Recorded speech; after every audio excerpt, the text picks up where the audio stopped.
ठीक, चलो भाई चेक करो तो ऑडियो वीडियो क्लियर है क्या? जल्दी चेक करो फिर आगे बढ़े आज।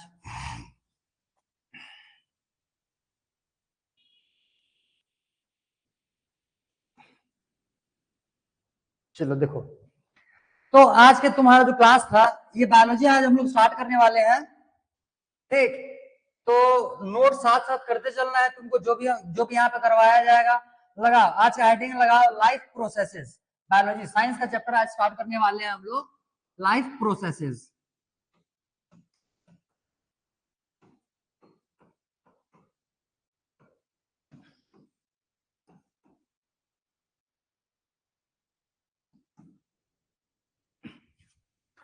लाइफ प्रोसेसेस, ठीक।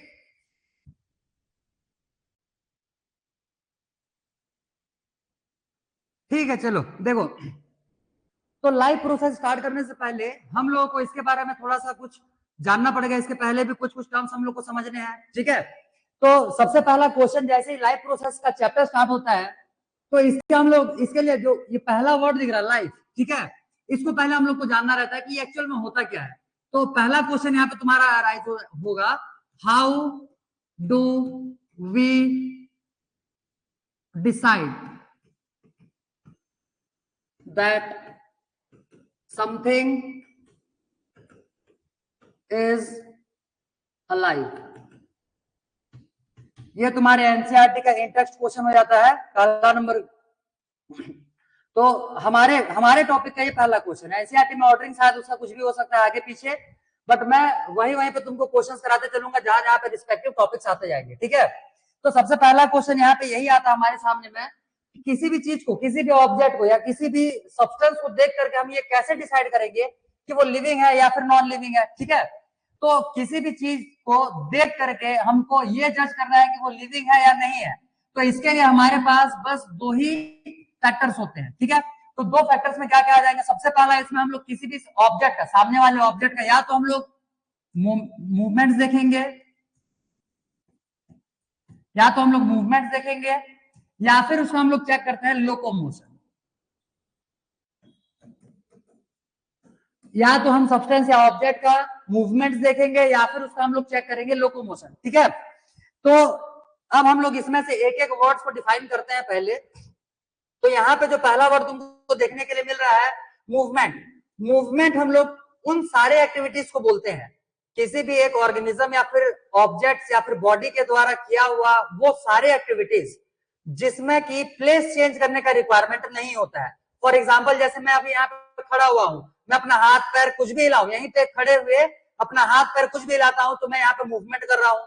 वहीं अगर लोकोमोशन की बात करते हैं तो लोकोमोशन में ऑब्जेक्ट या फिर जो ऑर्गेनिज्म होता है वो अपना प्लेस चेंज करेगा, ठीक।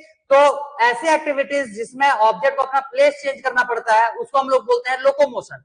और वो सारे एक्टिविटीज जिसमें अपने प्लेस चेंज ना करना पड़े उनको हम लोग बोलते हैं मूवमेंट, ठीक है। तो दो टाइप से हम लोग ऑर्गेनिजम्स को क्या बोलते हैं, आइडेंटिफाई करते हैं, वेदर दोज आर लिविंग और नॉन लिविंग। तो उसमें हो क्या जाएगा, फर्स्ट वन इज मूवमेंट। उनमें हमको पहले देखना है मूवमेंट्स। अगर ऑब्जेक्ट जो है वो मूवमेंट शो कर रहा है तब हम लोग ये बोलेंगे कि वो लिविंग है, या फिर अगर वो लोकोमोशन शो कर रहा है तब भी हम लोग उसको बोलते हैं वो लिविंग है। क्लियर। अब जैसे मूवमेंट की बात करेंगे तो मूवमेंट जो रहता है वो किसी भी ऑर्गेनिज्म में दो टाइप से शो होता है। एक होता है विजिबल मूवमेंट्स, एक हो जाएगा विजिबल मूवमेंट्स, और दूसरा होता है non visible movements. Non visible movements, ठीक है। एक हो जाएगा तुम्हारा विजिबल मूवमेंट और दूसरा हो जाएगा नॉन विजिबल मूवमेंट।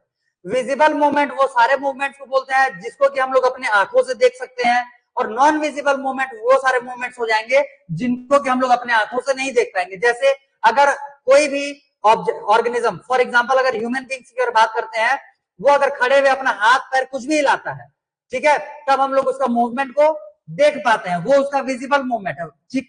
उसके अलावा जैसे उसके बॉडी के इनसाइड में, फॉर एग्जांपल हमारे बॉडी के इनसाइड में ब्लड फ्लो हो रहा है, गैसेस फ्लो हो रहा है, प्लस बहुत सारे अदर एक्टिविटीज चल रहा है हमारे बॉडी के इनसाइड में, केमिकल एक्टिविटीज परफॉर्म हो रहा है, तो वो सारे एक्टिविटीज जो है वो हमारे लिए विजिबल नहीं है, ठीक। तो उन सारे मूवमेंट को हम लोग बोलते हैं नॉन विजिबल मूवमेंट।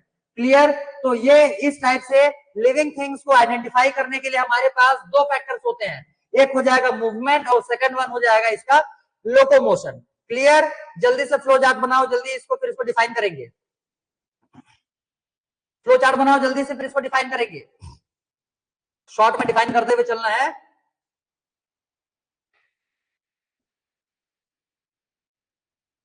चलो यहीं पे इसको डिफाइन करें। देखो मूवमेंट, इसमें एकदम शॉर्ट में लिखो, इसमें एक्टिविटीज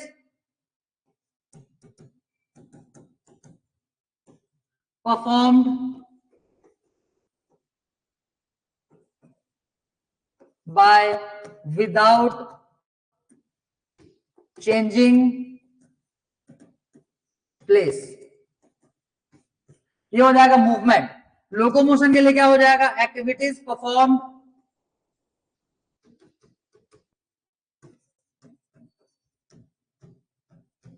बाय चेंजिंग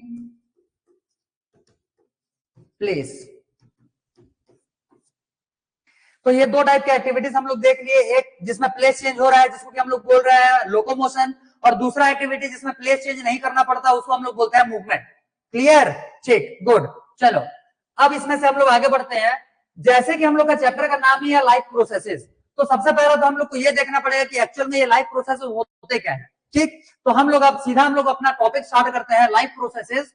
तो देखो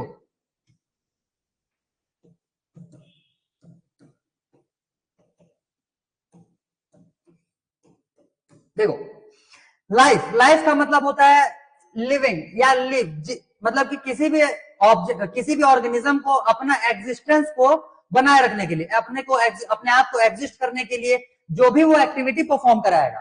किसी भी एक लिविंग बींग्स या फिर लिविंग ऑर्गेनिज्म को अपने एग्जिस्टेंस को एज इट इज रखने के लिए जो भी एक्टिविटी परफॉर्म करने होते हैं या जो भी प्रोसेसेस करने होते हैं, उन सारे प्रोसेसेस को हम लोग बोलेंगे लाइफ प्रोसेसेस। ठीक, तो पहले इसको डिफाइन करते हैं। The processes which are essential for existence of a life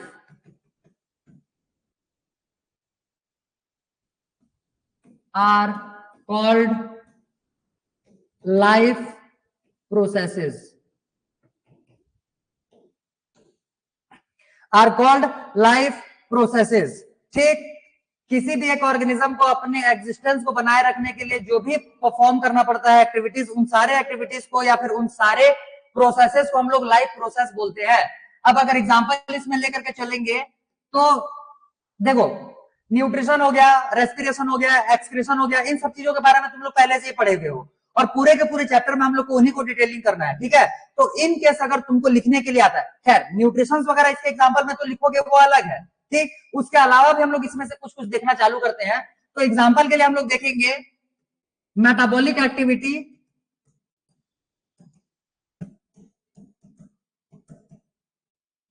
activities of the body. पहला जैसे एग्जांपल हम लोग लेकर के चल रहे हैं इसमें से metabolic activities of the body. किसी भी एक बॉडी में जो मेटाबॉलिक एक्टिविटीज होते हैं इसको हम लोग लाइफ प्रोसेस के अंदर में कंसीडर करने वाले हैं। ठीक है, मेटाबॉलिक एक्टिविटी अब क्या क्या होता है पहले इसके बारे में ध्यान से समझो। मेटाबॉलिक एक्टिविटी हम लोग उसको बोलते हैं जो कि हमारे बॉडी के अंदर में किसी भी चीज को या तो ब्रेक डाउन करने के लिए यूज होगा या फिर उसको सिंथेसाइज करने के लिए यूज होगा। ठीक है, तो कोई सा भी हमारे बॉडी के अंदर में सब्सटेंस को बनाने के लिए, सिंथेसाइज करने के लिए या फिर ब्रेक डाउन करने के लिए हमको अलग अलग केमिकल्स का रिक्वायरमेंट होता है, जिनको कि हम लोग बायोलॉजी के टर्म्स में या फिर हमारे लिविंग बींग्स के टर्म में हम लोग उसको बोलते हैं एंजाइम्स। ठीक, उनको बोला जाएगा एंजाइम्स।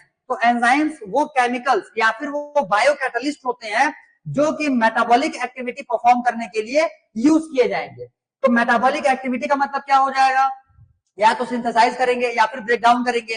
तो इस टाइप से मेटाबॉलिक एक्टिविटी को हम लोग दो टाइप से क्लासिफाई करेंगे, या तो सिंथेसाइज करने के लिए या फिर उसको ब्रेक डाउन करने के लिए। तब इसका जो दो टाइप से क्लासिफिकेशन होता है उनका नाम पहले समझो, मेटाबॉलिक, मेटाबॉलिक एक्टिविटी या फिर मेटाबॉलिज्म। इसको हम लोग दो टाइप से क्लासिफाई करेंगे, एक को बोलेंगे कैटाबॉलिक एक्टिविटी, एक को बोलेंगे कैटाबॉलिक एक्टिविटी,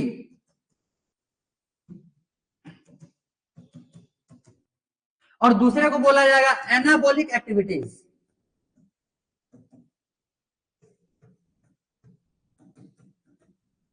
देखो बहुत सारे टर्म्स अभी तुमको यहाँ पे या पूरे इस चैप्टर में तुमको ऐसे देखने सुनने के लिए मिलेंगे जो कि पहले तुम नहीं देखे हुए हो। क्लियर? ना ही तुमको जहां पे कोचिंग कर रहे हो वहां पे भी नहीं पढ़ाया गया रहेगा, ना ही तुम स्कूल में पढ़े हुए रहोगे।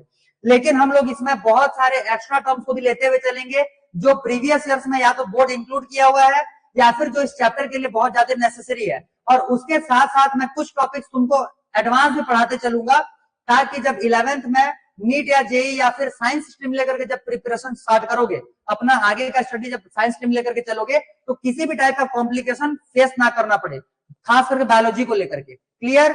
और इन केस अगर मेरे ही साथ अगर कंटिन्यू करते हो तो फिर ये सारी चीजें तुमको आगे के क्लासेस में बहुत ज्यादा काम आएगा, खास करके नीट और जेई के क्लासेस के लिए। ठीक? तो इस हिसाब से हम लोगों को इस चैप्टर में बहुत सारे नए नए चीजें देखने के लिए तुमको मिलेगा। तो ये मत समझना कि वो एनसीईआरटी के कोर्स का नहीं या फिर आउट ऑफ कोर्स का है, वो भी कोर्स में तुम्हारा इंक्लूडेड ही रहेगा, तभी जाकर के मैं तुमको उसको करवाने वाला हूँ। क्लियर? देखो तो मेटाबॉलिक एक्टिविटी को हम लोग दो टाइप से क्लासिफाई करते हैं, एक को बोलेंगे हम लोग कैटाबॉलिक एक्टिविटी और दूसरे को बोलते हैं हम लोग एनाबॉलिक एक्टिविटी। कैटाबॉलिक एक्टिविटी में आ जाएगा ब्रेकडाउन ऑफ द सब्सटेंसेस, इसमें क्या आ जाएगा? Breakdown of substances. और एनाबॉलिक एक्टिविटी में क्या आ जाएगा? Synthesise of substances.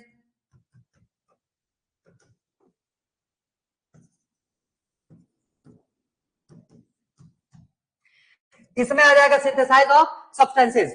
अब इसके बारे में तो खैर हम लोग डिटेल में देखने वाले हैं, लेकिन फिर भी अभी जो तुमको मैं बताते चल रहा हूं ये सिर्फ ओवरव्यू है। क्लियर? इसके बारे में हम लोग पूरा डिटेल में देखते हुए चलेंगे। तो ब्रेकडाउन ऑफ द सब्सटेंसेस के लिए अगर एग्जांपल हम लोग देखते हैं तो जैसे हमारे बॉडी में, ह्यूमन बॉडी में, खैर ये चैप्टर तो एक बार पढ़ ही चुके रहोगे तो जो एग्जांपल बोलूंगा तो कम से कम उससे तुम रिलेट कर पाओगे। ठीक?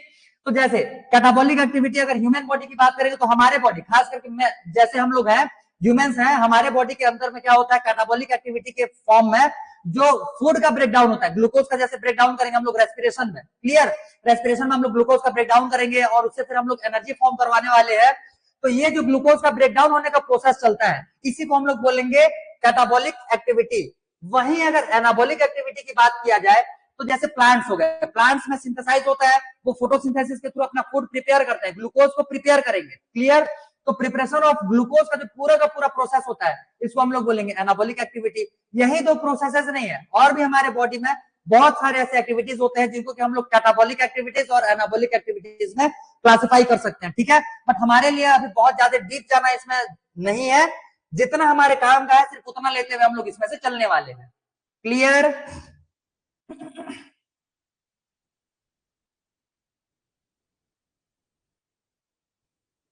हाँ, तो जब मैं कैमरा के सामने में रहूंगा तो स्क्रीन ब्लर हो जाएगा, उस टाइम पे थोड़ा सा एडजस्ट कर लेना। लिखने के लिए मैं स्क्रीन से आउट हो जाऊंगा, उस टाइम पे तुमको पूरा का पूरा स्क्रीन क्लियर विजिबल होगा, उसके लिए बेफिक्र रहो। ठीक? और एक एक टर्म्स तुमको पूरा का पूरा क्लियर किया जाएगा। जैसे अभी क्वेश्चन आया हुआ है ब्रेकडाउन और सिंथेसाइज में क्या डिफरेंस है, तो जैसे तुमको मैं बताया कि ग्लूकोज को अगर हम लोग तोड़ते हैं तो तोड़ करके हम लोग जो एनर्जी बनाते हैं इसको हम लोग ब्रेकडाउन बोल रहे हैं, और सिंथेसाइज का मतलब हो जाएगा उसको सिंथेसाइज करना, जैसे कार्बन डाइऑक्साइड, वाटर और अदर सब्सटेंसेस को मिला करके। अभी हम लोग का पहला ही टॉपिक आएगा फोटोसिंथेसिस। ठीक? तो उसमें कार्बन डाइऑक्साइड हो गया, वाटर हो गया, बाकी और अदर सब्सटेंसेस को मिला करके हम लोग ग्लूकोज को फॉर्म करते हैं। प्लांट्स जो होते हैं वो अपने बॉडी में ग्लूकोज को फॉर्म करते हैं, तो फॉर्मेशन का जो प्रोसेस रहता है उसी को हम लोग सिंथेसाइज बोलते हैं, और साथ ही साथ ब्रेकडाउन का जो प्रोसेस है उसी को हम लोग ब्रेकडाउन बोलते हैं। ठीक है? चलो, तो ये हो जाएगा हमारा मेटाबॉलिक एक्टिविटी में दो टाइप की एक्टिविटीज, एक हो जाएगा कैटाबॉलिक एक्टिविटी और दूसरा हो जाएगा एनाबॉलिक एक्टिविटी। तो लाइफ प्रोसेस में ये जो रहता है ये हमारी बॉडी में एक एसेंशियल प्रोसेस होता है, बहुत ही इंपॉर्टेंट प्रोसेस। मेजरली जो हमारे बॉडी के प्रोसेस जो होते हैं वो यही एक्टिविटी पूरा का पूरा मेजर प्रोसेस को कवर कर लेता है, मेटाबॉलिक एक्टिविटी। क्योंकि जो भी हमारे बॉडी में एक्टिविटीज होगा या तो फिर वो ब्रेकडाउन के, या तो उस एक्टिविटी में कुछ चीजों का ब्रेकडाउन हो रहा होगा या फिर कुछ सब्सटेंसेस का उसमें सिंथेसिस ही हो रहा होगा। क्लियर? तो हमारे बॉडी का जो एसेंशियल प्रोसेस होता है वो होता है तुम्हारा metabolic activity.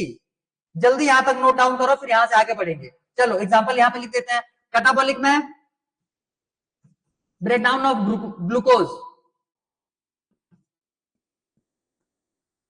Breakdown of glucose. वहीं एनाबॉलिक एक्टिविटी में सिंथेसाइज ऑफ ग्लूकोज,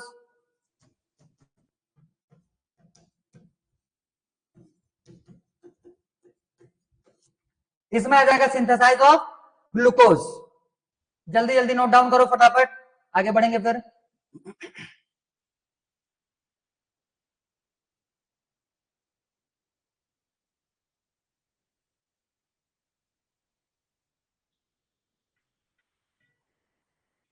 गुड, चलो।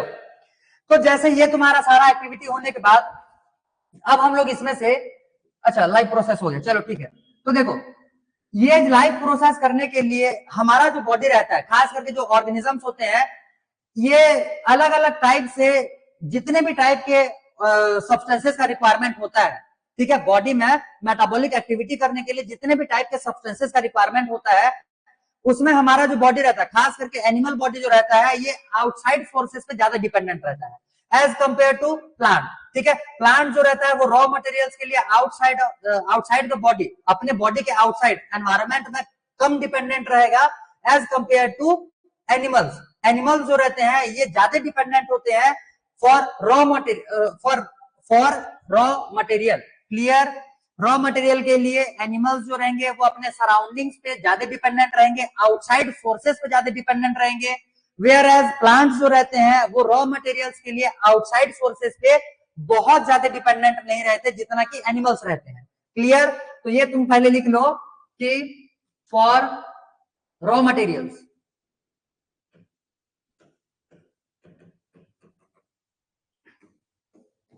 Animals are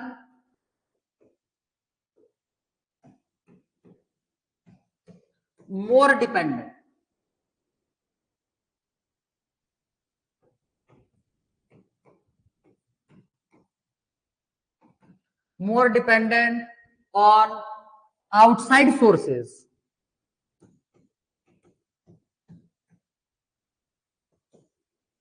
than plants.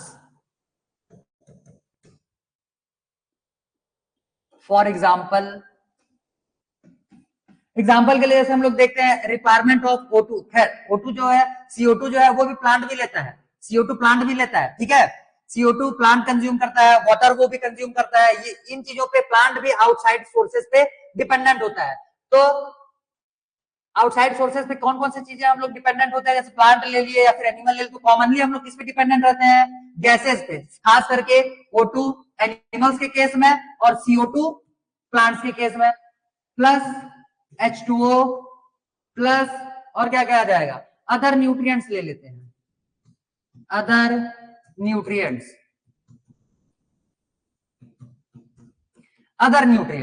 ठीक। अदर न्यूट्रिएंट्स जो है ये एनिमल और प्लांट्स दोनों के ही केस में आ जाएगा, क्योंकि प्लांट को भी बहुत सारे, सिर्फ क्या बोलते हैं, ग्लूकोज अगर उसको मिल जाएगा, उसी के ब्रेकडाउन से सिर्फ एनर्जी बना लेगा और पूरे अपने बॉडी का एक्टिविटी परफॉर्म कर लेगा, ये जरूरी नहीं है। उसको भी अपने लाइफ प्रोसेसेस के लिए ग्लूकोज के अलावा और भी अलग अलग सब्सटेंसेस का रिक्वायरमेंट होता है, जो कि वो जैसे कुछ प्लांट्स होते हैं, जैसे नाइट्रोजन गैस का रिक्वायरमेंट होता है, जैसे वो पल्सेस वाले प्लांट होते हैं तो उनको नाइट्रोजन गैस का रिक्वायरमेंट होता है, ठीक। तो नाइट्रोजन गैस तो वो अपने बॉडी में सिंथेसाइज करेगा नहीं, ये जो रहता है ये एनवायरमेंट से वो एक्वायर करता है। तो इस हिसाब से अदर न्यूट्रिएंट्स जो रहते हैं ये भी प्लांट्स को आउटसाइड सोर्सेस से मिलेंगे। क्लियर? तो ये सारे के सारे वो सब्सटेंसेस होते हैं जो कि हम जिन पर के हम लोग आउटसाइड सोर्सेस पे डिपेंडेंट होने वाले हैं। क्लियर हो गया ये? तो ये सारे के सारे वो रॉ मटेरियल्स हो जाएंगे जिनके लिए हम लोग आउटसाइड सोर्सेस पे डिपेंडेंट होते हैं। ठीक है? तो इस हिसाब से अगर देखा जाए, हम लोग अब एक्चुअल जो तुम्हारे टॉपिक में आता है या जो हमारे सिलेबस में आता है, उन लाइफ प्रोसेसेस के बारे में अब एक एक करके हम लोग डिस्कशन करना चालू करेंगे। क्लियर? तो सबसे पहला लाइफ प्रोसेसेस जो हमारे टॉपिक में आएगा, फर्स्ट वन, ये हो जाएगा nutrition.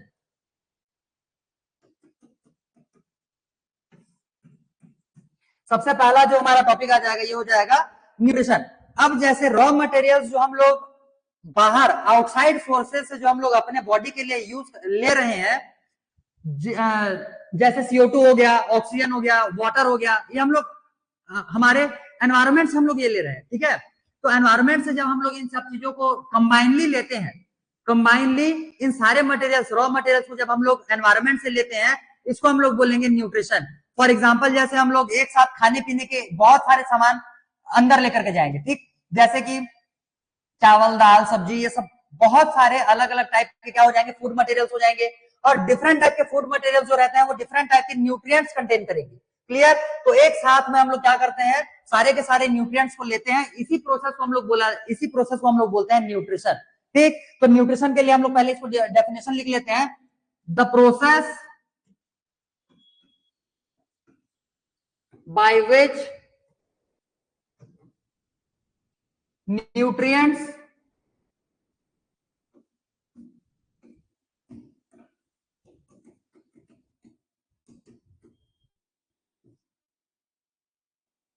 nutrients are consumed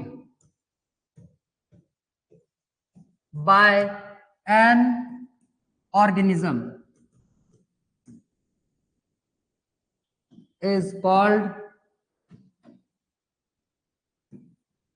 nutrition. देखो डेफिनेशंस वगैरह मैं या तो तुम मेरे वर्ड से लिखना चालू करो तो भी चलेगा, वन वर्ड्स में बनाना चाहो तो भी चलेगा, या बुक के लैंग्वेज में लिखना चाहो तो भी चलेगा, मार्क्स किसी में भी तुम्हारा नहीं कटने वाला है। बट जो तुम डिफाइन करोगे सेंस उसमें प्रॉपर निकल करके आना चाहिए, जो तुम डिफाइन करना चाहते हो वो तुम्हारे स्टेटमेंट में प्रॉपर दिखना चाहिए, तभी जाकर के उसमें पूरा मार्क्स मिलेगा। उसके अलावा तुम किसी भी टाइप से डिफाइन कर सकते हो, उसमें कोई भी ऐसा रेस्ट्रिक्शन नहीं है। क्लियर? तो ये हो जाएगा तुम्हारा न्यूट्रिशन के लिए definition. The process by which nutrients are consumed by an organism is called nutrition. Clear? तो इस प्रोसेस को हम लोग बोलेंगे न्यूट्रिशन। न्यूट्रिशन के थ्रू हम लोग फूड मटेरियल्स कंज्यूम करते हैं, जिनको कि ब्रेक डाउन करके हम लोग अपने बॉडी के लिए उसको एनर्जी बनाने के लिए यूज करेंगे। तो न्यूट्रिशन जो रहता है इसके दो टाइप्स होते हैं, there are two types of nutrition.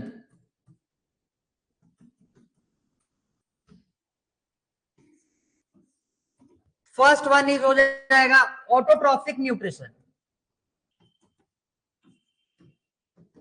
एक चीज, अब बायोलॉजी में क्या होता है कि तुम्हारे वर्ड्स जो रहते हैं इनमें कुछ कुछ लेटर्स के बहुत ज्यादा इंपॉर्टेंस हो जाते हैं। देखो ध्यान से, ये ऑटोट्रॉफिक लिखा जा रहा है PHIC। अगर PHIC ये वर्ड तुमको अगर कहीं देखने के लिए मिलेगा तो ये जैसे ये मोड को दिखाता है, मोड ऑफ, हाँ जैसे मान लेते हैं ऑटोट्रॉफिक, तो ये मोड ऑफ न्यूट्रिशन को दिखाएगा। ठीक है, PHIC ये मोड्स को दिखाता है, मोड्स मतलब तरीके, कौन कौन से तरीके होते हैं इसको दिखाता है। वहीं अगर हम लोग ये PH की जगह अगर इसको हम लोग PIC लिख देते हैं, जैसे ट्रॉपिक, ये ऑटोट्रॉफिक है, ट्रॉफिक PHIC, और दूसरा एक आता है ट्रॉपिक TROPIC, इसको भी हम लोग आगे वाले चैप्टर्स में पढ़ने वाले हैं। ठीक है, तो जैसे फोटोट्रॉपिक हो गया, फोटोट्रॉपिक का मतलब हो जाता है टुवर्ड्स द लाइट, लाइट के तरफ। तो PHIC और PIC बस एक H की वजह से पूरा का पूरा सेंस चेंज हो जाता है। इसी वजह से स्पेलिंग्स वगैरह को थोड़ा सा बायोलॉजी में ध्यान से लिखना, बार बार बोल रहा हूं ये। ठीक, तो ये पहला नंबर आ जाएगा ऑटोट्रॉफिक न्यूट्रिशन, और सेकंड वन हो जाएगा हेटेरोट्रॉफिक न्यूट्रिशन। हेटेरोट्रॉफिक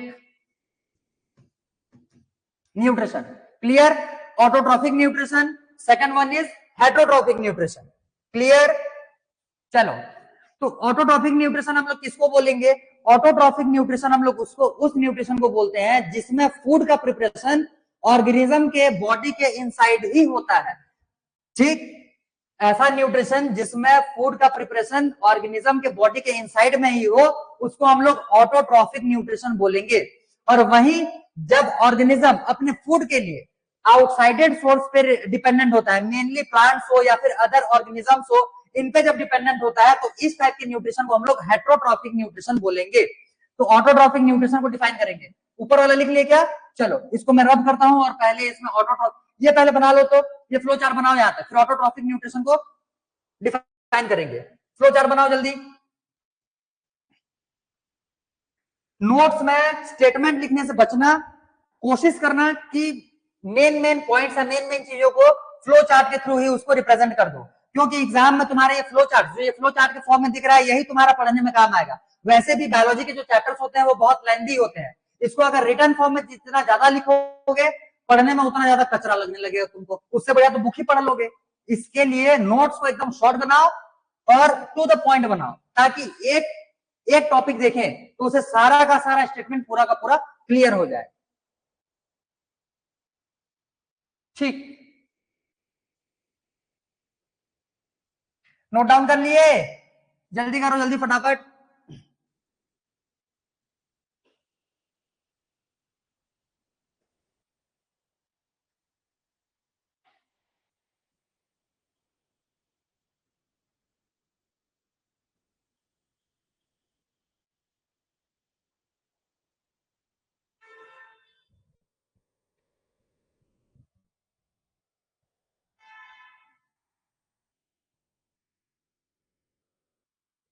ठीक, चलो आगे बढ़े। अब देखो, तो अब इसमें से हम लोग ऑटोट्रॉफिक न्यूट्रिशन को पहले डिफाइन करते हैं।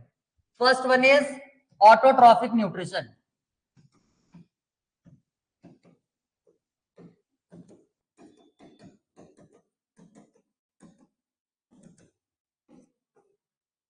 लिखना है इसमें, the mode of nutrition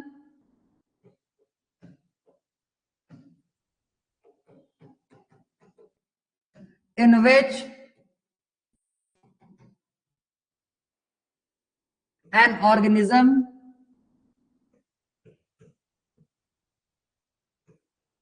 prepare its food inside the body. Inside the body, the mode of nutrition in which an organism prepare its food inside the body is called autotrophic nutrition.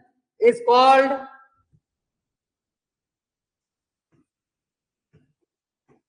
autotrophic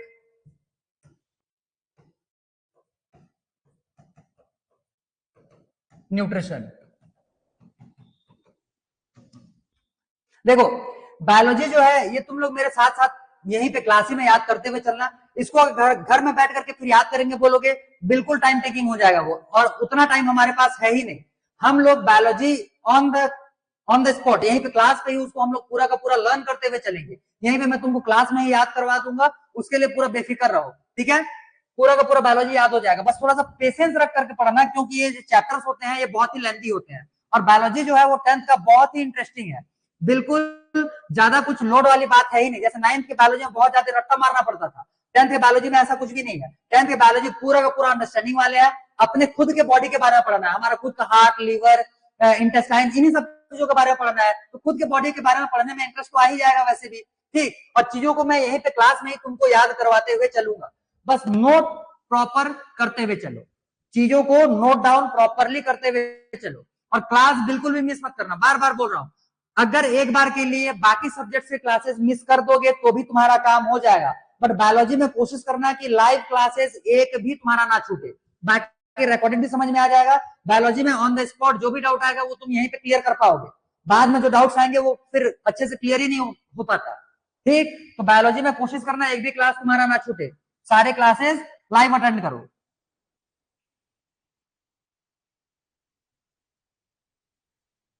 चलो example में इसमें क्या हो जाएगा, nutrition by plants, nutrition by plants, ये हो जाएगा तुम्हारा इसमें example. Nutrition by plants by photosynthesis, by photosynthesis, पूरा लिखो, nutrition by plants by photosynthesis.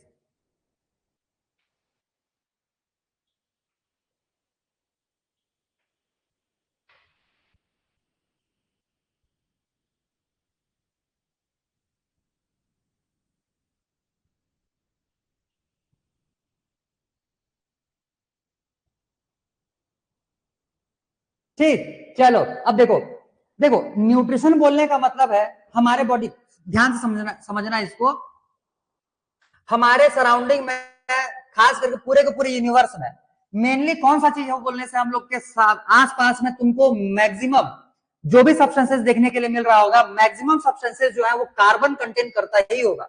जैसे किसी भी सब्सटेंस को अगर जलाओगे, जलाने के बाद अगर उसमें राख बचता है, साथ ही साथ अगर उसमें से धुआं उठता है, इसका मतलब वो सब्सटेंस जो है वो कार्बन कंटेन किया हुआ है, तब जाकर के धुएं के फॉर्म में, स्मोक के फॉर्म में वहां से कार्बन डाइऑक्साइड रिलीज हो रहा होगा और फाइनली उसमें से फायर एशेस बचना स्टार्ट हो जाएगा लास्ट में। क्लियर? इसका मतलब मोस्टली सब्सटेंसेस जो हमारे सराउंडिंग में हम लोग देखते हैं वो सारे के सारे कार्बन कंटेन करते हैं। इसका मतलब हमारे आसपास में जितने भी चीजें हैं, मैक्सिमम सब्सटेंसेज या मैक्सिमम चीजें जो होती है वो कार्बन कंटेन करता ही करता है। इसका मतलब लाइफ के लिए कार्बन जो होता है वो बहुत ही एक एसेंशियल एलिमेंट हो जाता है। विदाउट कार्बन लाइफ का एग्जिस्टेंस इम्पॉसिबल है। क्लियर हुआ? हम जो भी सब्सटेंसेज हम लोग कंज्यूम करते हैं, खास करके ऑर्गेनिक सब्सटेंसेज जैसे हो गए या फिर हाइड्रोकार्बन हो गए, जो भी चीज हमारे बॉडी के एक्टिविटीज के लिए इंपॉर्टेंट होते हैं, वो सारे के सारे सब्सटेंसेस कार्बन कंटेन करेगा ही करेगा। इसका मतलब जब भी हम लोग न्यूट्रिशन की बात करते हैं तो न्यूट्रिशन में हमारे बॉडी के लिए किस चीज का रिक्वायरमेंट होता है बोलने से मेनली हमारे बॉडी को कार्बन का ही रिक्वायरमेंट होता है। हमारा बॉडी भी जो है वो भी पूरा का पूरा कार्बन से बना हुआ है। क्लियर? हमारे बॉडी का मोस्ट ऑफ द पार्ट जो है वो कार्बन का ही बना हुआ है, ऑर्गेनिक मटेरियल का बना हुआ है। जैसे एग्जांपल के लिए जैसे C6H12O6 अगर लेते हुए चलते हैं, ठीक, ये तो है ग्लूकोज, ये क्या है? ग्लूकोज। ग्लूकोज में भी देख लो यहाँ पे कार्बन कंटेन किया हुआ है। तो मेनली जितने भी न्यूट्रिएंट्स होते हैं वो भी अपने साथ कार्बन कंटेन करेगा। क्लियर हो गया ये? तो न्यूट्रिशन लेने का मतलब ही ये है कि बॉडी के इनसाइड में कार्बन डाइऑक्साइड को भेजना किसी भी तरीके से, चाहे वो हम लोग खाने पीने के थ्रू हो या फिर किसी दूसरे मोड के थ्रू हो, किसी भी तरीके से हमारे बॉडी के इनसाइड में अगर कार्बन सब्सटेंसेस, ऑर्गेनिक सब्सटेंसेस जाते हैं, इसी को हम लोग क्या बोल रहे हैं? न्यूट्रिशन बोल रहे हैं यहाँ पे। क्लियर? इसी को हम लोग यहाँ पे न्यूट्रिशन बोलते हैं। तो न्यूट्रिशन में मेनली किस सब्सटेंस का ज्यादा रिक्वायरमेंट होता है बोलने से मेनली न्यूट्रिशन में हम लोग फोकस करते हैं कार्बन पे। कार्बन पे हम लोग मेनली फोकस करते हैं। बाकी सारे और भी सब्सटेंसेस हैं जो कि हमारे लिए एसेंशियल है, लेकिन उन सब में मेजरली जो एसेंशियल होता है वो हमारे लिए कार्बन होता है। ठीक है? यहां तक लिखो जल्दी फटाफट।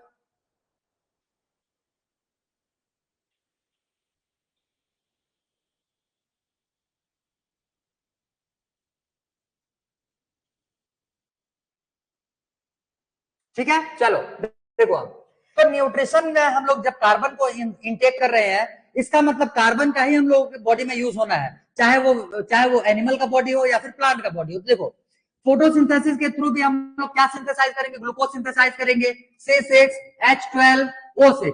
इसको ग्लूकोज बोलो या फिर कार्बोहाइड्रेट बोलो, C6H12O6 इसको बोलेंगे ग्लूकोज या फिर कार्बोहाइड्रेट।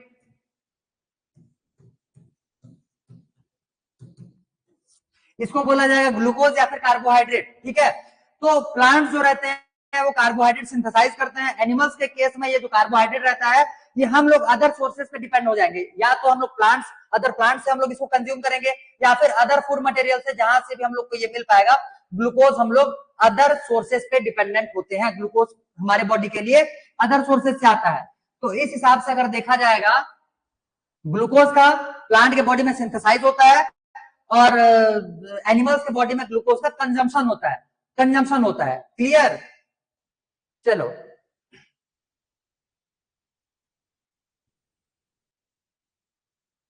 ये लिख लिया ग्लूकोज कार्बोहाइड्रेट्स।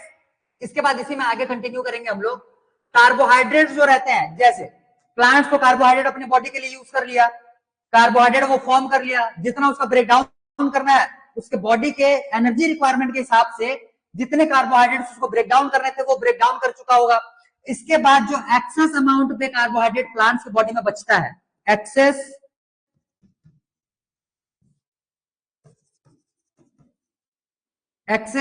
कार्बोहाइड्रेट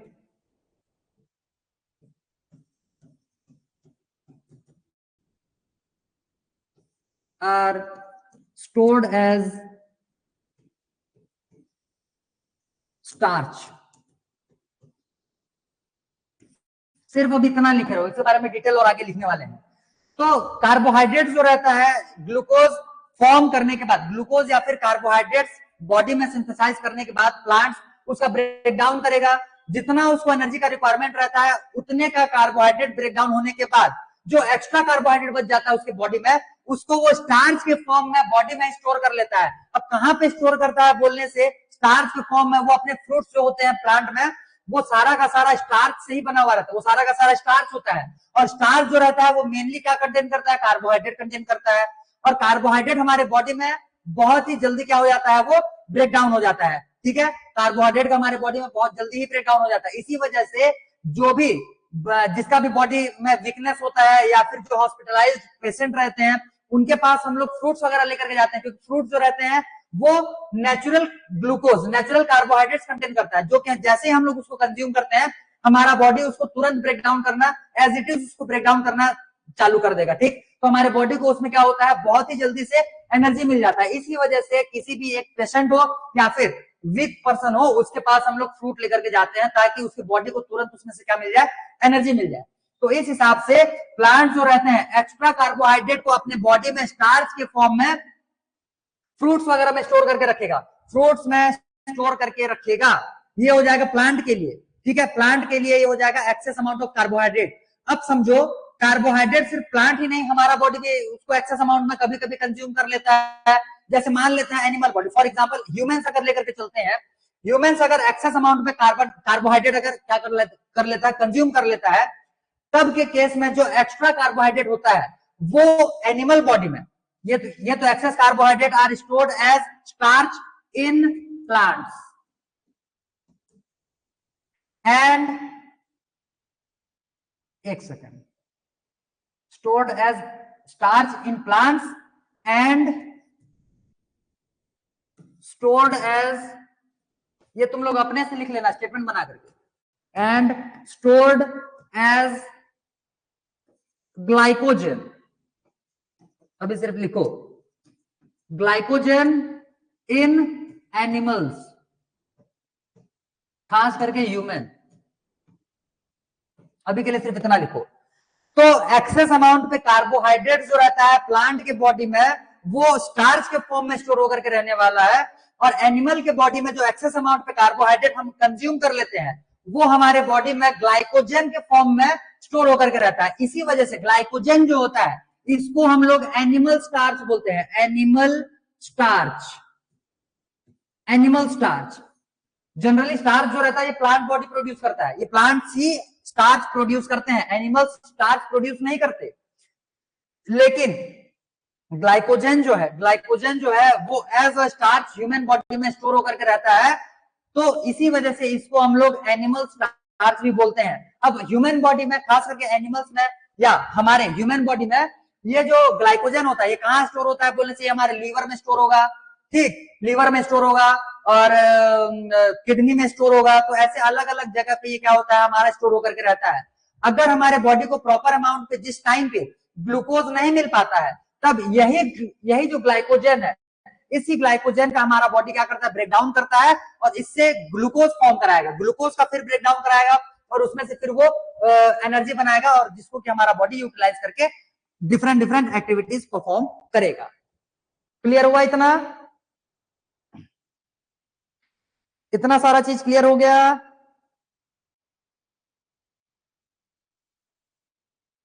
अगर टॉपिक हैवी लगने लग जाए तो बोल देना, वहीं पे रोक देंगे। क्या है, अभी बायोलॉजी का तुम्हारा स्टार्टिंग के क्लासेस हो रहे हैं तो मैं चीजें तो बहुत ही ज्यादा बताने वाला हूँ। ठीक, अगर तुमको वो हैवी लगने लग जाए तो बोल देना, उसको थोड़ा सा सिंप्लीफाई करेंगे और थोड़ा सा स्लो प्रोसेस से लेते हुए चलेंगे। अभी स्टार्टिंग में थोड़ा सा धीरे धीरे चलो, फिर ऑटोमेटिक वो स्पीड तुम्हारा पकड़ लेगा। ठीक है, लेकिन जितने भी चीजें हम लोग यहाँ पे करते हुए चल रहे हैं, क्लास में ही उसको याद करते हुए चलोगे, क्लास में ही याद करते हुए चलोगे। इतनी चीजें जल्दी से नोट डाउन कर लो।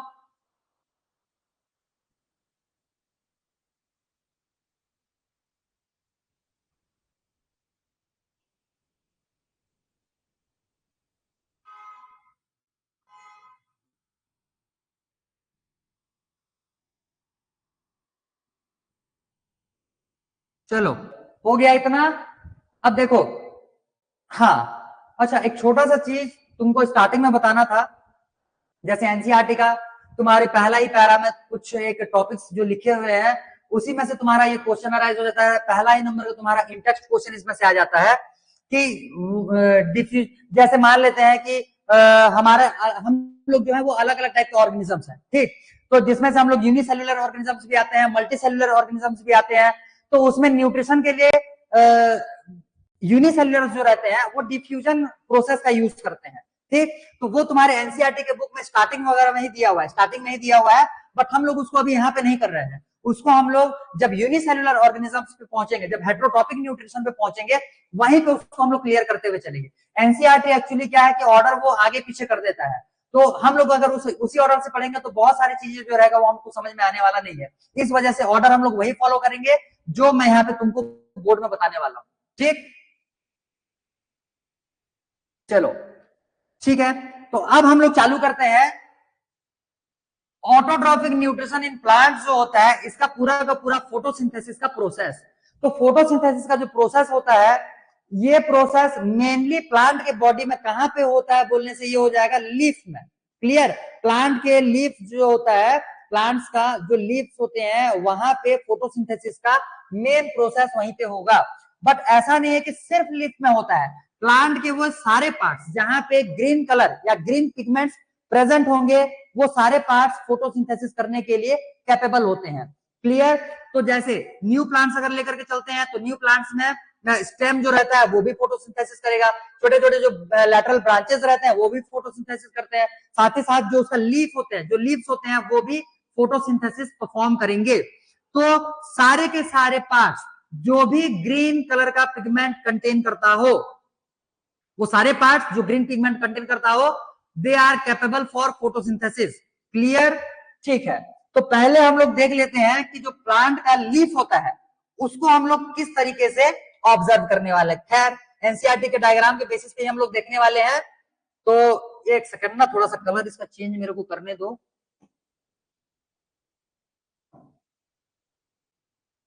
अच्छा, ये थोड़ा सा ज्यादा लाइट हो गया। वेट वेट वेट वेट, ठीक है, इसी में दिखेगा। चलो,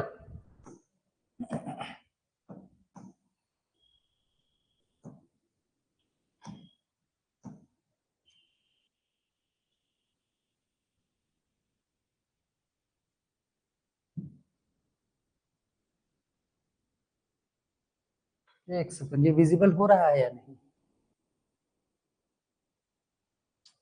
वेट, ये दिख नहीं रहा है।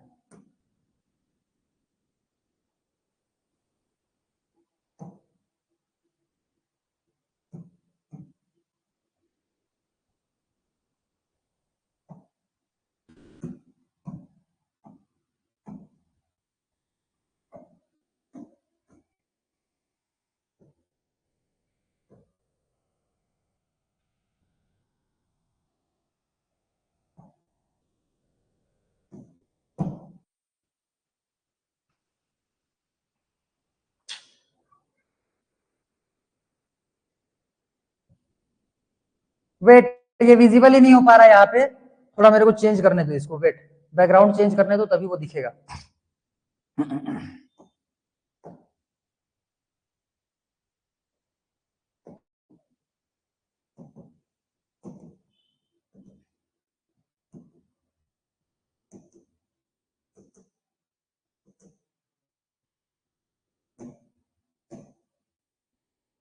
ठीक, अभी दिखेगा ये।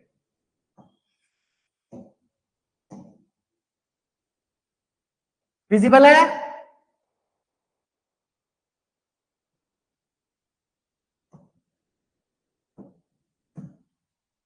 यस, अभी विजिबल होगा। देखो ध्यान से, पहले पहले ये डायग्राम एक बार ऑब्जर्व कर लो। ये तुम्हारे एनसीईआरटी का दिया हुआ डायग्राम है, जहां पे कि एक लीफ के क्रॉस सेक्शन को दिखाया जा रहा है, यहाँ पे क्रॉस सेक्शन, ठीक है। पहले समझ लो, फिर इसको डिटेलिंग करवाते हैं। लीफ जैसे ये मान लो ऐसे लीफ होता है, ऐसे लीफ होता है, ये पूरा का पूरा ये लीफ है, ठीक। ये फ्लैट सरफेस जो है ये अपर, और ये अपर सरफेस हो जाएगा उसका, और ये हो जाएगा उसका लोअर सरफेस। और लीफ ये उसका स्टॉक मान लो। स्टॉक मतलब कि जिसके थ्रू वो किसी एक ब्रांच से जुड़ा हुआ रहता है, ठीक है। अब लीफ को ऐसे सामने तुम्हारे तरफ ऐसे सामने कर दिए, और इसको ऐसे करके हम लोग इस पे कट लगाए हैं। क्लियर हुआ? ऐसे तुम्हारी तरफ सामने रहेगा, ऐसे करके कट लगाए हैं, और ये जो क्रॉस सेक्शन इसका मिला हुआ है, ये तुम्हारा वो रिप्रेजेंट किया हुआ है, ठीक। तो देखो, लीफ को अगर हम लोग अपर सरफेस से लेकर के, ये लीफ के अपर सरफेस से लेकर के ऐसे लेयर बाय लेयर जब हम लोग नीचे आते जाएंगे, तो हमको क्या क्या चीजें दिखते हैं, पहले ध्यान से देखो। इसमें सबसे पहला जो एकदम ऊपर का लेयर रहता है, इसको हम लोग बोलते हैं क्यूटिकल्स। इसको हम लोग बोलेंगे क्यूटिकल्स, CUI, ये जो लिखा हुआ है CUTICLE, क्यूटिकल, क्यूटिकल, तो एक को क्यूटिकल बोला जा रहा है, पूरा का पूरा लेयर बिछा हुआ रहेगा, उसको बोला जाएगा क्यूटिकल्स, क्यूटिकल्स। क्लियर? ये जो क्यूटिकल्स होते हैं, क्यूटिकल्स, ये वैक्सी सब्सटेंस होते हैं। वैक्सी का मतलब होता है कि थोड़े से ऑयली टाइप के सब्सटेंस होते हैं। क्लियर? इनका जो नेचर रहता है थोड़े से ऑयली नेचर होता है, जिनका जो मेन फंक्शन होता है, जैसे एक चीज तो खैर उसको तो हम लोग आगे भी पढ़ने वाले हैं, प्लांट्स में जब भी रेस्पिरेशन होता है तो स्टोमेटा के ओपनिंग और क्लोजिंग के टाइम पे वाटर लॉस हो जाता है। क्लियर? तो वाटर लॉस को प्रिवेंट करने के लिए ऊपर में एक ऑयल या फिर वैक्स का एक लेयर चढ़ा हुआ रहता है प्लांट में, जिसको कि हम लोग बोलते हैं क्यूटिकल। एनसीईआरटी में बकायदा इसका लेबलिंग में मेंशन किया हुआ है, तो तुमको इसको याद रखना पड़ेगा। Cuticle, cuticle are the substances which prevents water loss from the body of a plant. Clear हो गया? Cuticle are those waxy substances over a surface of plant, जो क्या करेगा, which prevents water loss from the body of a plant. ये water loss को prevent करने के काम में आएगा। किसी भी एक सब्सटेंस के ऊपर में जब तेल लगा देते हैं तो वहां से पानी का क्रॉस कर पाना थोड़ा सा मुश्किल हो जाता है। क्लियर हो गया? तो ये हो जाएगा तुम्हारा सबसे अपर लेयर। सबसे अपर लेयर में क्यूटिकल मिलने वाला है। क्यूटिकल के नीचे जैसे ही आएंगे, ये लेयर को हम लोग बोलते हैं अपर एपिडर्मिस। अपर एपिडर्मिस, सबसे ऊपर में क्यूटिकल, क्यूटिकल के नीचे अपर एपिडर्मिस। अपर एपिडर्मिस के नीचे ये आ जाओगे तो ये पूरा का पूरा तुमको ये ग्रुप दिख रहा होगा, ये पूरा का पूरा तुमको ग्रुप दिख रहा होगा। इसमें से ये जो एक एक ग्रीन ग्रीन कलर के जो तुमको डॉटेड डॉटेड डॉटेड स्ट्रक्चर दिख रहा है वहां पे, अच्छा ग्रीन कलर दिख रहा है, यानी ये जो डार्क कलर में ये तुमको डॉटेड स्ट्रक्चर दिख रहा होगा, इसी को हम लोग बोल रहे हैं क्लोरोप्लास्ट। इसको बोला जाता है क्लोरोप्लास्ट। ये एक्चुअल में ग्रीन कलर है, वो स्क्रीन में भले ही तुमको ना दिख रहा हो, बट वो एक्चुअली में ग्रीन कलर में वहां पे है। ये हो जाएगा क्लोरोप्लास्ट। अभी इसके बारे में और बढ़िया एक डायग्राम भी देखने वाले हैं। ये एनसीईआरटी का डायग्राम पहले कर लो, फिर 3D डायग्राम इसका दिखाऊंगा तुमको। तो ये हो जाएगा क्लोरोप्लास्ट। उसके बाद बीच बीच में ये बहुत सारे गैप्स भरे पड़े हैं यहाँ पे। ये देखो, ये गैप है, ये गैप है, ये गैप है। इन गैप्स को हम लोग बोल रहे हैं एयर स्पेस। इनको बोला जाएगा एयर स्पेस। खाली में हवा भरा हुआ रहता है, ज्यादा से ज्यादा जो पोर्शन रहता है वहां पे हवा भरा हुआ रहेगा।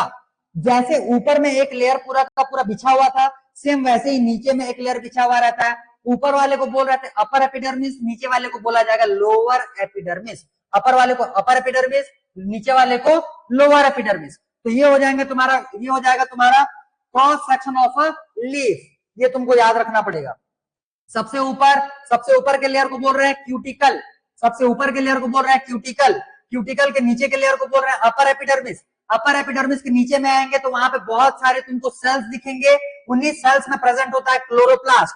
उन्हीं सेल्स में प्रेजेंट होगा क्लोरोप्लास्ट। सेल्स के बीच बीच में बहुत सारे स्पेसेस मिलते हैं, उनको हम लोग बोलते हैं इंटरसेल्यूलर स्पेसेस या फिर एयर स्पेस। एयर स्पेस या फिर इंटरसेल्यूलर स्पेसेस। इंटरसेल्यूलर स्पेसेस मतलब दो डिफरेंट सेल्स के बीच के खाली स्पेस को हम लोग इंटरसेल्यूलर स्पेस बोलेंगे, या फिर इसी को बोल रहे हैं एयर स्पेस। पूरा का पूरा लेयर समझ में आ गया? नाम याद हुआ? सबसे अपर लेयर क्यूटिकल, उसके बाद अपर एपिडर्मिस, उसके बाद सेल्स। ये बहुत सारे सेल्स हैं। सेल्स कंटेन करेगा, प्लांट सेल्स जो रहता है ये कंटेन करेगा क्लोरोप्लास्ट। इसके नीचे वाले लेयर को हम लोग बोलेंगे लोअर एपिडर्मिस। देख लो डायग्राम कॉपी में जल्दी से ड्रॉ करो, अपने नोट में डायग्राम जल्दी से ड्रॉ करो।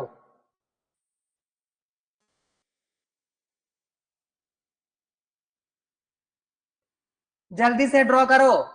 यहां से तुमको क्वेश्चन दो क्या तीन टाइप से पूछा जा सकता है। एक तो लेबल करने के लिए, ये खाली ब्लैंक स्पेस दे दिया जाएगा और बोलेगा कि इन सारे टर्म्स को लेबल करना है। ये ए दे दिया, बी दे दिया, सी दे दिया, डी दे दिया, या फिर इसको पूरा का पूरा डायग्राम बना करके explain, neat and clean diagram बना करके एक्सप्लेन करने के लिए भी पूछा जा सकता है। तो तुमको सभी तरीके से प्रिपेयर रहना है, चाहे क्वेश्चन किसी भी तरीके से पूछे, हमसे क्वेश्चन छूटना नहीं चाहिए। ड्रॉ हो गया? ये जल्दी बताओ, फिर आगे बढ़ेंगे।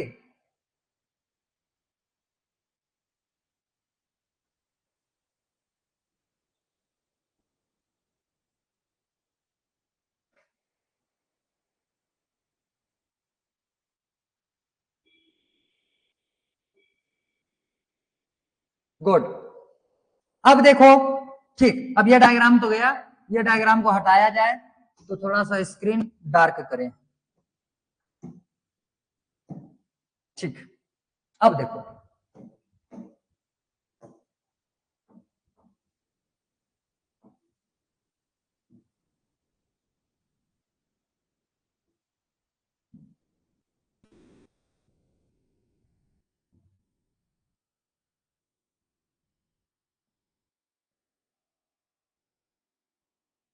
देखो, ये है एक 3D structure of leaf, cross section of a leaf, 3D structure of cross section of a leaf.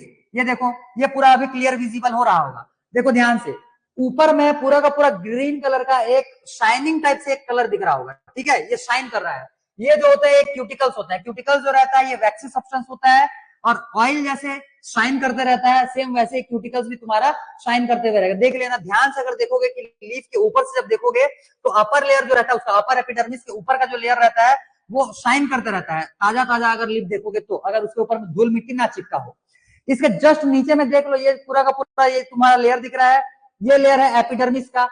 सबसे ऊपर क्यूटिकल्स, क्यूटिकल्स के नीचे एपिडर्मिस, एपिडर्मिस के बाद ये देखो पूरे के पूरे सेल्स हैं, ये सारे के सारे सेल्स हैं, ठीक है, सेल्स हैं। सेल्स के बीच बीच में जो खाली स्पेस है, ये सब लेबलिंग तुम नहीं करोगे, ये लेबलिंग एनसीईआरटी के हिसाब से नहीं है, तुम्हारे कोई काम का नहीं है।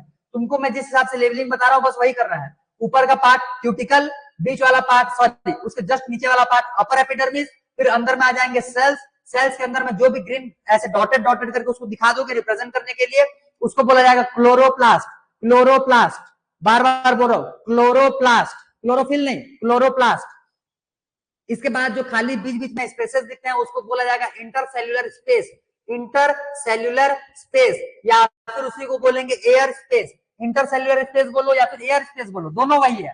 इसके बाद फिर देखो बीच बीच में ऐसे ये जो दिख रहा है तुमको, यहाँ पे क्या लिखा हुआ है, ये वेन। वेन मतलब कि प्लांट को भी बहुत सारे सब्सटेंसेस को ट्रांसपोर्टेशन का रिक्वायरमेंट रहता है, तो इसके लिए बहुत सारे वेन्स इसके पास भी रहते हैं। तो एक हो जाएगा ये वेन, और उसके बाद नीचे के सरफेस में तुमको दिखेगा ये लोअर एपिडर्मिस, और बीच बीच में लोअर एपिडर्मिस के बीच बीच में ओपनिंग पोर्स दिखेंगे तुमको, ओपनिंग पोर्स दिखेंगे, और इन्हीं ओपनिंग पोर्स को हम लोग क्या बोलते हैं, स्टोमेटा। स्टोमेटा, स्टोमेटा जो रहता है नंबर्स में लोअर सरफेस में ज्यादा रहेगा as compare to upper surface of the leaf. Stomata का नंबर लीफ के लोअर सरफेसेस में ज्यादा होता है एज कंपेयर टू उसके अपर सरफेस। अपर सरफेस में स्टोमेटा कम होंगे और लोअर सरफेस में स्टोमेटा ज्यादा होते हैं। इसका मतलब गैसियस एक्सचेंज जो होगा वो प्लांट के, सॉरी लीफ के लोअर सरफेस से ज्यादा होगा as compare to its upper surface. Clear हुआ इतना? डायग्राम क्लियर हो गया? ये डायग्राम तुमको ड्रॉ नहीं करने हैं, ये सिर्फ समझने के लिए है। ड्रॉ वाले जो डायग्राम रहेंगे वो या तो एनसीईआरटी का डायग्राम मैं यहाँ पे लेकर के आऊंगा, या फिर वो डायग्राम जो एनसीईआरटी के भी कॉम्प्लिकेटेड है उसको मैं सिंप्लीफाई करके यहाँ पे ड्रॉ करूंगा। एग्जाम में तुमको वही सारे डायग्राम्स ड्रॉ करने हैं, और समझने के लिए जो थ्री डी डायग्राम्स मैं लेकर के आऊंगा वो सिर्फ तुमको समझने में काम आएगा, उसको तुम ड्रॉ नहीं करोगे, वो ड्रॉ करने के लिए नहीं है, ना एग्जाम में ना फिर अपने खुद के नोटबुक में।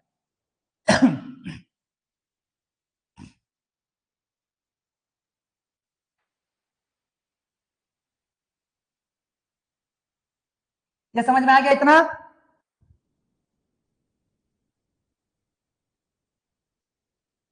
आज के क्लास में हम लोग सिर्फ और सिर्फ, जैसे पहले तो हम लोग ये देख ले कि एक लीफ का क्रॉस सेक्शन जो रहता है उसके पार्ट्स के लेबलिंग कैसे किए जाते हैं, अलग अलग डिफरेंट डिफरेंट पार्ट्स किस नाम से बुलाया जाता है।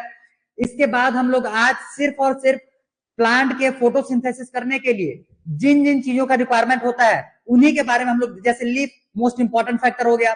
इसके बाद अगला हम लोग देखेंगे कि स्टोमेटा क्या होता है, स्टोमेटा के बारे में थोड़ा डिटेल देख लेंगे, और उसके बाद फिर हम लोग देख लेंगे क्लोरोप्लास्ट, क्लोरोप्लास्ट या फिर प्लास्टिड सेल जो रहता है उसके बारे में थोड़ा सा डिटेलिंग देख लेंगे, और फिर इसका प्रोसेस जो रहेगा सारे टर्म्स को कंपाइल करते हुए कल फोटोसिंथेसिस का पूरा प्रोसेस डिटेलिंग में हम लोग करने वाले हैं। ठीक, तो अगला देखो, इसके बाद ये तो हो गया तुम्हारा प्लांट के लिए। अब आगे देखते हैं हम लोग स्टोमेटा। एक काम करते हैं, रुको,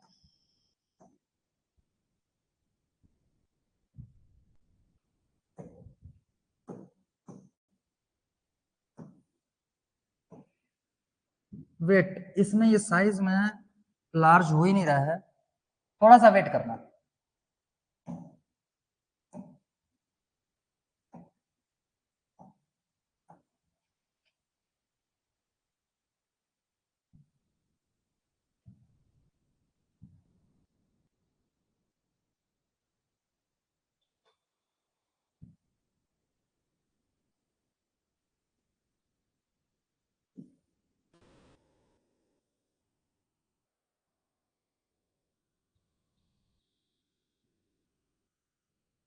ठीक, ये डायग्राम अब विजिबल होगा, देखो ठीक है, विजिबल है, चलो विजिबल है, देखो यहां से। तो ये है हमारा स्टोमेटा, जो प्लांट का स्टोमेटा होता है, स्टोमेटा का ये हो जाएगा तुम्हारा स्ट्रक्चर। तो स्टोमेटा जो रहता है ये इस टाइप से दो स्वॉलन, मतलब फूले हुए दो गुब्बारे जैसे स्ट्रक्चर से घिरा हुआ रहता है, ठीक है। इन दोनों गुब्बारे जैसे स्ट्रक्चर के बीच में जो खाली जगह बचता है, बीच में जो खाली जगह बचता है, इसी इसी पोर को, ये जो पोर यहाँ पे जो स्टोमेटा, सॉरी यहाँ पे जो ये पोर बन रहा है, ये जो होल बन रहा है, इसी को हम लोग स्टोमेटा बोलते हैं, ठीक है। स्टोमेटा जो रहता है ये एक स्वॉलन पार्ट से, स्वॉलन पार्ट से मतलब फूले हुए पार्ट से वो पूरा का पूरा राउंडेड रहेगा, पूरा का पूरा वो सराउंडेड रहेगा, ठीक। अब समझो ध्यान से, स्टोमेटा का ओपनिंग और क्लोजिंग का जो प्रोसेस रहता है उसको भी हमको देखना है, और इसको प्रोटेक्ट करने के लिए यहाँ पे छोटे छोटे एक सेल्स रहते हैं जिनको कि हम लोग बोलते हैं गार्ड सेल, जिनको कि बोला जाएगा गार्ड सेल। स्टोमेटा जब भी बनाया जाता है ऐसे डॉटेड डॉटेड डॉटेड फॉर्म में उसको हम लोग को रिप्रेजेंट करना होता है, ठीक है। उसके बारे में ज्यादा डिटेल हम लोग को नहीं देखना है, बस इतना याद रखो कि स्टोमेटा के पास पास में डॉट्स जो रहते हैं उन्हीं को हम लोग गार्ड सेल बोल रहे हैं। इसके बाद स्टोमेटा का प्रोसेस कैसे होता है पहले वो थोड़ा सा समझ लेते हैं। तो स्टोमेटा जो रहता है ये, इसका ओपनिंग और क्लोजिंग जो रहेगा ये डिपेंड करेगा वाटर के, वाटर पे, कंसंट्रेशन ऑफ वाटर पे। ध्यान से समझो, जब वाटर इसके इनसाइड में चला जाता है, इस गार्ड सेल के इनसाइड से होते हुए ये गार्ड सेल के इनसाइड में जब चला जाएगा तो ये पूरा का पूरा गार्ड सेल जो है ये फिलअप हो जाएगा वाटर से। जैसे ये वाटर से फिलअप होता है वो फूल जाएगा, वो फूल जाएगा, ठीक है, वो स्वलन हो जाएगा, ऐसे करके स्वलन हो जाएगा। जैसे ही स्वलन होता है तो देखो ध्यान से, जैसे ये हो गया पूरा का पूरा स्टोमेटा, ऐसे तुमको दिख रहा होगा, ये हो गया स्टोमेटा। जैसे ही ये इनसाइड में ये हो जाएगा एक पार्ट इसका, ये हो जाएगा इसका दूसरा पार्ट। जैसे इनसाइड में वाटर फिलअप हो जाता है ये ऐसे करके स्वलन होना चालू हो जाता है, फूलना चालू कर जाएगा।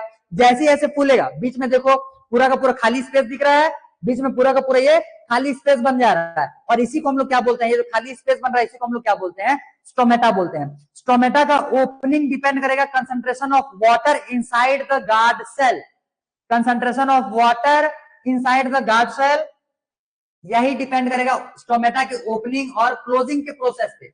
अगर H2O अंदर रहेगा, पानी का कंसंट्रेशन अगर इनसाइड में ज्यादा है तब के केस में ये स्वॉलन हो जाना है, जैसे ये स्वॉलन हो जाएगा तब के केस में स्टोमेटा का ओपनिंग होता है, और इसी प्रोसेस को हम लोग स्टोमेटल ओपनिंग बोलेंगे या फिर स्टोमा ओपनिंग बोला जाता है। स्टोमा ओपनिंग, स्टोमेटल ओपनिंग या स्टोमेटा ओपनिंग जो तुम बोलना चाहो वो बोल सकते हो, क्लियर। जैसे ही फिर ये वाटर यहाँ से रिलीज होकर के बाहर निकल जाएगा, जैसे ही वाटर बाहर रिलीज होकर के बाहर निकल जाएगा, जैसे स्वॉलन रहता है, जैसे ही वाटर बाहर निकलेगा फिर ये वापस ऐसे करके सिकुड़ जाएगा, और सिकुड़ने के बाद जो ओपनिंग रहता है ये क्लोज हो जाएगा, तो इसको हम लोग बोलेंगे स्टोमा क्लोजिंग। तो दो तुम्हारे टर्म्स यहाँ पे आ जाएंगे, एक हो जाएगा स्टोमा ओपनिंग और दूसरा हो जाएगा स्टोमा क्लोजिंग। स्टोमा ओपनिंग में स्टोमेटा ओपनिंग होता है due to fill up of water inside the cell, clear. और ये हो जाएगा स्टोमेटा क्लोजिंग, ये होता है due to the releasing of water from the cell.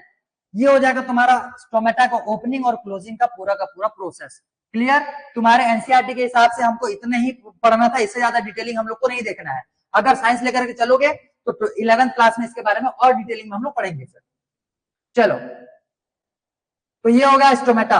अब मैं तुमको स्टोमेटा का एक एक्चुअल डायग्राम दिखाता हूं जो कि माइक्रोस्कोपिक व्यू है, वो देखो।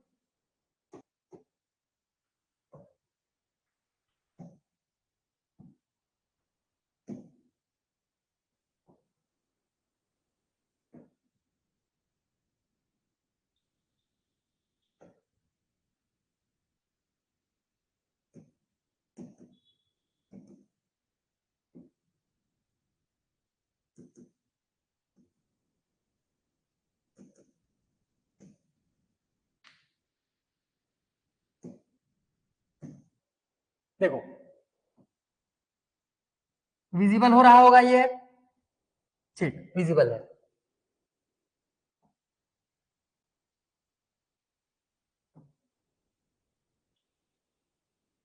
ये जो है ये एक स्टोमेटा का माइक्रोस्कोपिक व्यू है, ठीक। ये तुम्हारे प्लांट का स्टोमेटा का अच्छा वेट वेट चला गया वापस, क्या उतना ये इमेज का ये क्वालिटी को लोड ही नहीं ले पा रहा है। कल से थोड़ा सा हम लोग क्या है, बायोलॉजी में तुमको अब डायग्राम्स के थ्रू ही हमको करने हैं। अभी तो फिलहाल प्लांट्स आ रहा है, तो मैं तुमको यहाँ पे इमेज बता रहा हूँ।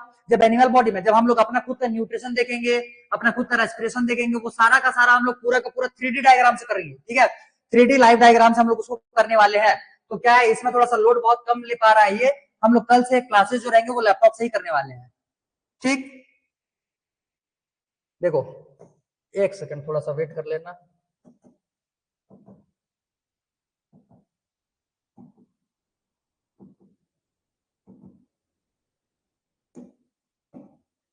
देखो ये है माइक्रोस्कोपिक व्यू ऑफ स्टोमेटा, ठीक। देखो यहाँ पे ये पूरा का पूरा मुंह जैसे ओपन होता है, वैसे ही पूरा का पूरा ये ओपन हुआ है।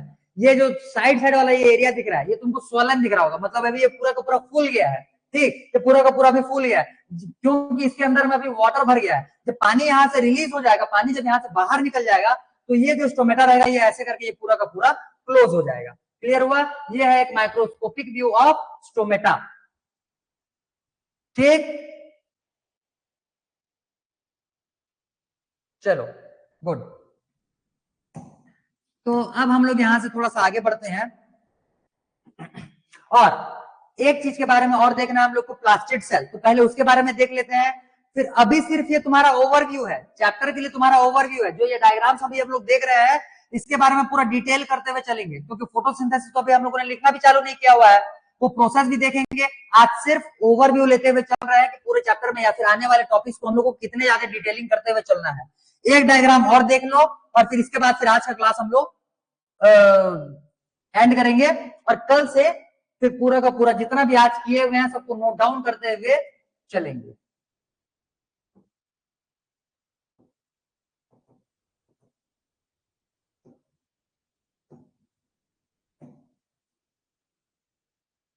ठीक, विजिबल है, ठीक है, विजिबल है। देखो ये है एक प्लास्टिड सेल। प्लास्टिड सेल बोलने का मतलब होता है कि जो क्लोरोप्लास्ट कंटेन करता है। क्लियर है? ये क्लोरोप्लास्ट कंटेन करेगा। तो देखो ध्यान से, ये तुमको यहाँ पे ऐसे प्लेट टाइप का, एक प्लेट के ऊपर में दूसरा, दूसरे के ऊपर में दूसरा, दूसरे के ऊपर में दूसरा, ऐसे प्लेट टाइप का ये अरेंज किया हुआ तुमको दिख रहा होगा। ये एक खंभा टाइप का दिख रहा होगा, ये एक पिलर जैसे दिख रहा है, ये एक पिलर हो गया, ये एक पिलर हो गया, ये एक पिलर हो गया, ऐसे अलग अलग ये पिलर्स होते हैं। क्लियर? इस वाले डायग्राम में उतना बेहतरीन नहीं दिख पा रहा होगा, एक काम करते हैं, इसका एक और डायग्राम है, मैं उसको लेकर के आता हूँ। आज का क्लास थोड़ा सा भले ही टाइम टेकिंग हो, लेकिन पूरा अच्छे से पढ़ते हुए चलेंगे।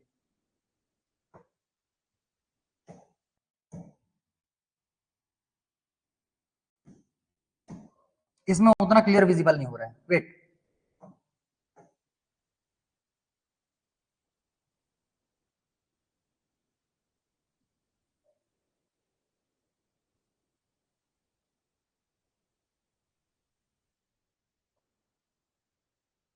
हाँ, इसमें दिखेगा, ये देखो, ये पूरा अच्छे से दिख रहा होगा इसमें, ठीक है। ये पूरा क्लियर विजिबल होगा। देखो ये होता है क्लोरोप्लास्ट का तुम्हारा स्ट्रक्चर। अब इसमें मैं तुमको बता रहा हूं, ध्यान से देखो। ये तुमको एक खाने खाने ऐसे प्लेट टाइप का, छोटे छोटे जो प्लेट्स होते हैं, ऐसे प्लेट एक के ऊपर एक, एक के ऊपर एक, एक के ऊपर एक, ये तुमको अरेंज फॉर्म में दिख जाएगा, ठीक है। अब पहले तो ये पूरा का पूरा क्लोरोप्लास्ट ले लेते हैं। ये सारे के सारे लेबलिंग तुमको याद नहीं करने हैं, हमारे जो काम का है मैं तुमको बताते चल रहा हूँ। वेट, सबसे पहले देखो ध्यान से, ये जो एक एक तुमको ये पिलर दिख रहा है, ये तुमको जो एक एक पिलर दिख रहा है, ये पिलर लाइक स्ट्रक्चर जो दिख रहा है,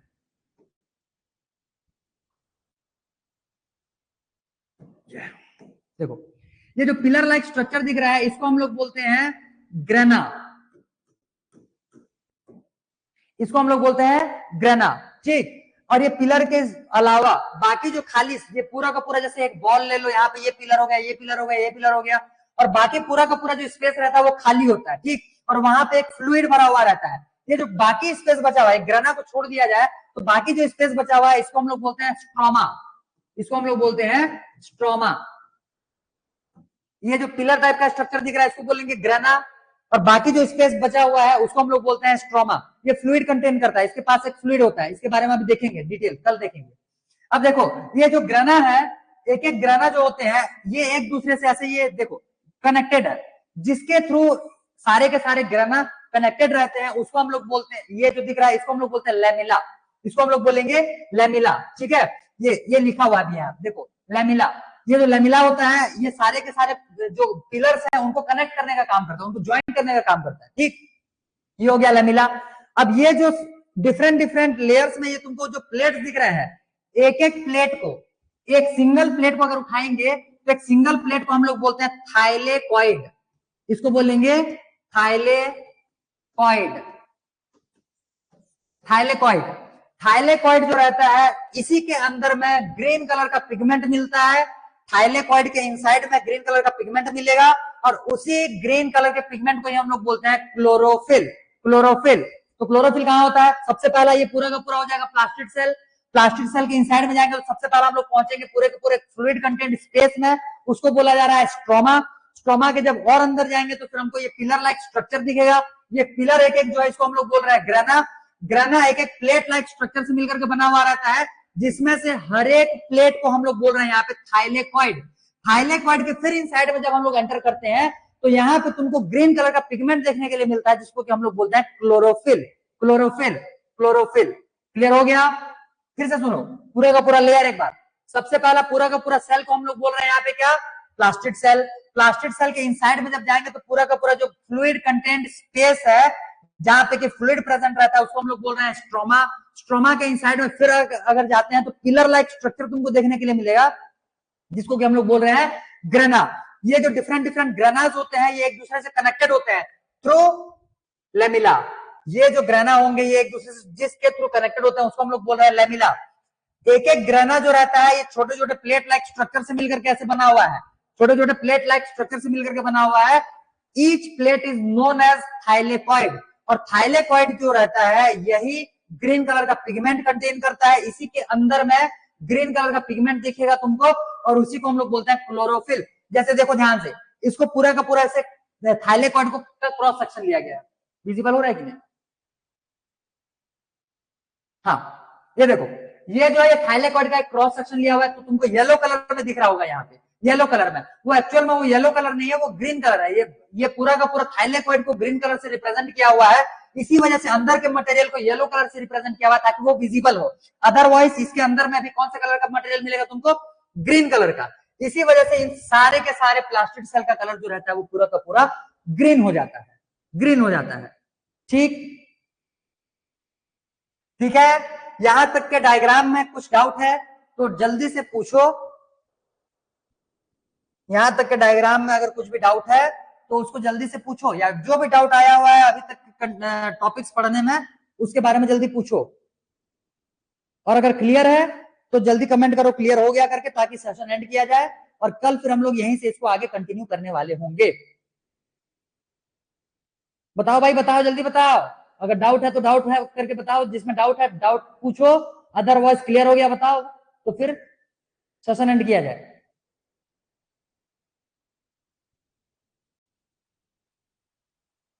अगर नोट्स बनाते हुए चल रहे हो तो एक बार नोट्स पलटा करके देख लो पिछले वाले पेजेस में, या फिर कुछ ऐसा वर्ड्स लिख लिए हो जो समझ में ना आया हो तो उसको पूछ सकते हो अभी।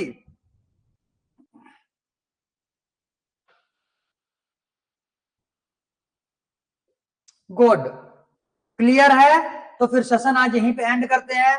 कल इतने सारे जितने भी कंटेंट्स तुमको दिए गए हैं आज का सिर्फ ओवरव्यू क्लास था एक तरीके का। कल से हम लोग पूरा और डिटेलिंग में सबको नोट डाउन करते हुए चलेंगे। आज तो खैर हम लोगों ने बहुत ही कम नोट डाउन किया हुआ है, कल से हम लोग उसको अच्छे से और नोट डाउन करते हुए चलेंगे। और थोड़ा सा प्रिपेयर होकर के आना, अच्छे खासे खाना पीना करके आना ताकि थोड़े से टाइम तक बैठ पाओ। जैसा हम लोग का प्रीवियस क्लासेस चल रहा था 1 घंटा या फिर 40 मिनट्स 45 मिनट्स 50 मिनट्स इतने में कंप्लीट हो जाता था, लेकिन बायोलॉजी ऐसा नहीं है। बायोलॉजी मान करके चलो हमारा एक एक क्लास मिनिमम में 1 आवर 50 मिनट्स 1 आवर 30 मिनट्स का अगर लेते हुए चलेंगे तभी जाकर के हम लोग टाइम पे क्लास कंप्लीट कर पाएंगे, क्योंकि ये चैप्टर थोड़े से लेंथी होते हैं और मैं पूरा डिटेल में ही पढ़ाऊंगा। भले ही पूरा का पूरा तुम्हारा एग्जाम तक का पढ़ना क्यों ना पड़ जाए, मैं पढ़ाऊंगा, पूरा डिटेल में पढ़ाऊंगा ताकि आगे के क्लासेस में तुमको कोई भी प्रॉब्लम फेस करना ना पड़े। हाँ इतना है, एग्जाम से पहले तुम्हारा कोर्स बकायदा कोर्स कंप्लीट करवा दिया ही जाएगा। ठीक है, चलो तो कल बार बार बोल रहा हूँ बायोलॉजी के क्लास में आने से पहले रिवीजन करते हुए ही आना। बायोलॉजी तभी याद रह पाएगा जब उसको बार बार रिवाइज करो। अगर बीच में छोड़ देते हो रिवीजन करना ना तो सारी चीजें दिमाग से उतर जाएगा, फिर इतना कॉन्सेप्चुअल पढ़ने का कोई मतलब नहीं निकलेगा। क्लियर? ठीक है, चलो सेशन एंड किया जाए आज।